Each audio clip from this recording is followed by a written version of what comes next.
नमस्कार। मैं डॉक्टर हर्षवर्धन पुरी। मैं एक सीनियर कंसल्टेंट चेस्ट सर्जन और लंग ट्रांसप्लांट सर्जन हूँ मेदांता द मेडिसिटी गुरुग्राम से। आज जिस बीमारी की हम बात करना चाहते हैं उसको कहते हैं पोस्टीरियर मीडियास्टाइनल ट्यूमर्स। ये पोस्टीरियर मीडियास्टाइनल ट्यूमर समझाने से पहले समझाऊंगा कि मीडियास्टाइनम क्या होता है। मीडियास्टाइनम हमारे छाती का वो जगह है जो दोनों फेफड़ों के बीच में होती है। इन दोनों फेफड़ों के बीच में हार्ट है, ये बोन है, रीढ़ की हड्डी है, इस एरिया को कहते हैं मीडियास्टाइनम। इसको डिवाइड किया जाता है एंटीरियर आगे का भाग, मिडल जिसमें हार्ट होता है और उसके पीछे पोस्टीरियर मीडियास्टाइनम जो सबसे पीछे होता है। तो जो ट्यूमर इस एरिया में अराइज करते हैं पोस्टीरियर मीडियास्टाइनम में, उनको कहते हैं पोस्टीरियर मीडियास्टाइनल ट्यूमर्स।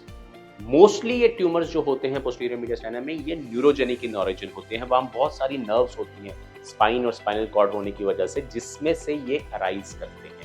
इनको ये न्यूरोजेनिक इन ऑरिजिन होते हैं। 90% ऐसे ट्यूमर जो होते हैं बिनाइन होते हैं, वो कैंसरस नहीं होते, वो शरीर में फैलते नहीं हैं, और सिर्फ 10% ऐसे होते हैं जो मैलिग्नेंट होते हैं और फैलने की क्षमता रखते हैं। तो ये पेशेंट हमारे पास मोस्टली कैसे प्रेजेंट करते हैं?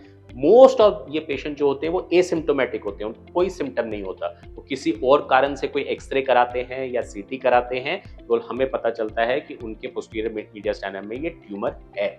ऐसा हमने बहुत कॉमनली देखा, आपको याद होगा जब कोविड में बहुत लोगों के सीटी हुए तो बहुत सारे पेशेंट हमारे पास आए ये बताने कि इसमें उनको कुछ गांठ दिख रही है, और उनके फिजिशियन ने कहा है एक सर्जन से मिलिए ये देखने के लिए कि ये क्या है और उसका क्या किया जा सकता है। अदरवाइज इनके कुछ प्रेशर सिम्टम्स भी होते हैं। अगर ये काफ़ी ज़्यादा बड़े हो जाएं, आहिस्ता आहिस्ता बढ़ते हैं पर बड़े हो सकते हैं। जब बड़े होते हैं तो ये आसपास के स्ट्रक्चर्स के ऊपर प्रेशर डालते हैं, उनकी वजह से कभी कभी दर्द होता है, कभी कभी फेफड़े को दबाते हैं, ये तो हेमोप्टाइसिस या ब्रेथलेसनेस हो सकता है। या कुछ इसमें से होते हैं डंबल ट्यूमर्स जो छाती के अंदर भी ग्रो करते हैं और साथ में ही स्पाइन होती है तो वहां भी आहिस्ता आहिस्ता ग्रो करना स्टार्ट कर देते हैं और एक डंबल शेप बना देते हैं, इसलिए इनको कहते हैं डंबल ट्यूमर्स। इन ट्यूमर्स में क्योंकि ये स्पाइन के आसपास ग्रो कर रहे होते हैं, स्पाइन के ऊपर प्रेशर डालने की वजह से जो न्यूरोलॉजिकल सिम्टम्स होते हैं जिसमें वीकनेस या पैरालिसिस भी होता है कई बार, वैसे भी पेशेंट कई बार प्रेजेंट करता है हमारे पास। डायग्नोसिस कैसे होता है कि हम एक सीटी कराते हैं, उसमें देखते हैं इस ट्यूमर की लोकेशन क्या है, ये डंबल शेप का है या कैसा है, कहाँ पे लोकेटेड है, कैसे हम इसको अप्रोच करेंगे और सर्जरी करके निकालेंगे। एक बड़ा इंपॉर्टेंट टेस्ट इसमें जो किया जाता है वो किया जाता है एमआरआई।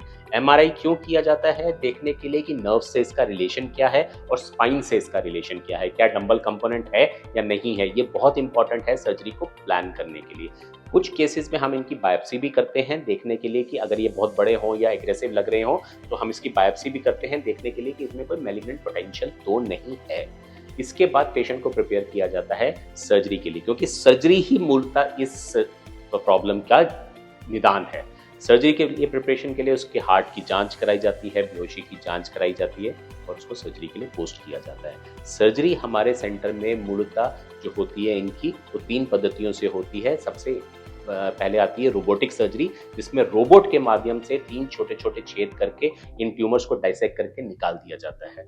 दूसरी होती है वैट्स, जिसको कहते हैं वीडियो असिस्टेड थोरैसिक सर्जरी, जिसमें दूरबीन की मदद से इन ट्यूमर्स को निकाला जाता है। और तीसरी होती है ओपन सर्जरी, जिसमें छाती को खोला जाता है और हमारे हाथ अंदर जाते हैं और इन ट्यूमर्स को निकालते हैं।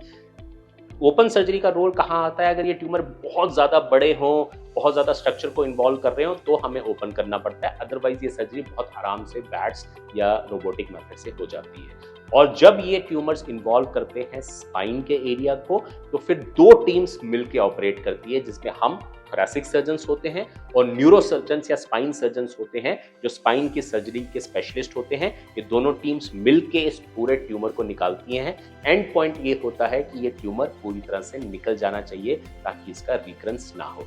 तो आपने देखा कि पोस्टीरियर मीडियास्टाइनम ट्यूमर्स क्या होते हैं, कैसे डायग्नोज किए जाते हैं, सर्जरी का इसमें क्या रोल है और न्यूरो सर्जरी का इसमें क्या रोल है।